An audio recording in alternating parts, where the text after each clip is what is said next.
తెలుగు రాష్ట్రాల్లో యూరియా కొరతకు కారణం ఏంటి? ఎరువుల కోసం అన్నదాతలు రోడ్డు ఎక్కాల్సిందేనా? రైతులకు అన్యాయం చేస్తుంది ఎవరు? యూరియా కోసం అన్నదాతలు ఎదురు చూడాల్సిన పరిస్థితి ఎందుకు వచ్చింది? కర్షకుల కష్టాలు ఎవరికీ పట్టవా?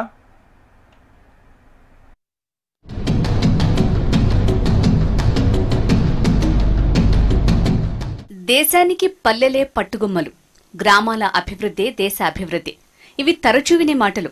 అయితే గ్రామాల్లో వ్యవసాయమే జీవనాధారం. వ్యవసాయానికి సాయం లేకపోతే రైతు పరిస్థితి అగమ్యగోచరమవుతుంది. పంటలు పండాలంటే ఎరువులు ఎంతో కీలకం.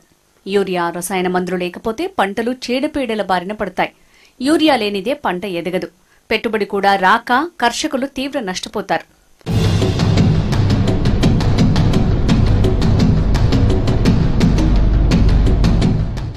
తెలుగు రాష్ట్రాలలో లక్షలాది ఎకరాల్లో వరి సాగు చేస్తున్నారు.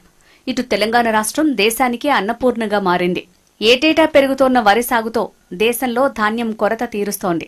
అయితే తెలుగు రాష్ట్రాల్లోనే కాకుండా దేశంలోనే యూరియా కొరత వేధిస్తోంది. ప్రతి ఏటా ఇదే సమస్య ఎదురవుతోంది. కేంద్ర ప్రభుత్వం ముందస్తు ప్రణాళిక లేకపోవడంతో సమస్య జటిలంగా మారుతోంది. దేశంలో సరిపడా యూరియా ఉత్పత్తి లేకపోవడం, విదేశాలపైనే ఆధారపడటం దీనికి ప్రధాన కారణం.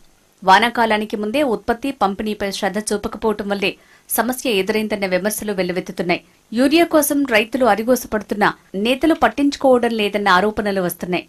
ఏప్రిల్, జూలై మధ్యలో తెలంగాణ వ్యాప్తంగా 6 లక్షల మెట్రిక్ టన్నుల యూరియా అవసరం.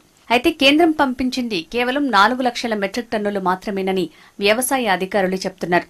2.10 లక్షల మెట్రిక్ టన్నుల కొరత ఉండటంతో రైతులు ఇబ్బంది పడాల్సి వస్తోందని అభిప్రాయపడుతున్నారు. మాకు 6 ఎకరాలు నేను నాటేసిన వరి. మందు బస్తాలకు 5 రోజులు 6 రోజుల కానీ తిరుగుతాను లైన్లో క్యూ కట్టి. బస్తాలు లేక మా ప్రభుత్వాన్ని మేము కోరేది ఏంటంటే మాకు యూరియా బస్తాలు తొందర మాకు పంపించగలరని మేము ప్రభుత్వాన్ని కోరుతాను. తొందర మా రైతుల ఇబ్బందులను చూసుకొని కొంచెం మీరు అతి తొందరలో మాకు యూరియాను సేల్ చేయాలనేది ప్రభుత్వాన్ని కోరుతున్నాం. అధికంగా మేము లైన్లో నిలబడాలంటే జనాలల్లో ఒత్తుకొని జనం నిలబడే 3-4 రోజుల కానీ వరుసగా నిలబడి ఉత్తిగానే వెనుక మరిపోతాను, తిండి తిప్పలు లేకుండా.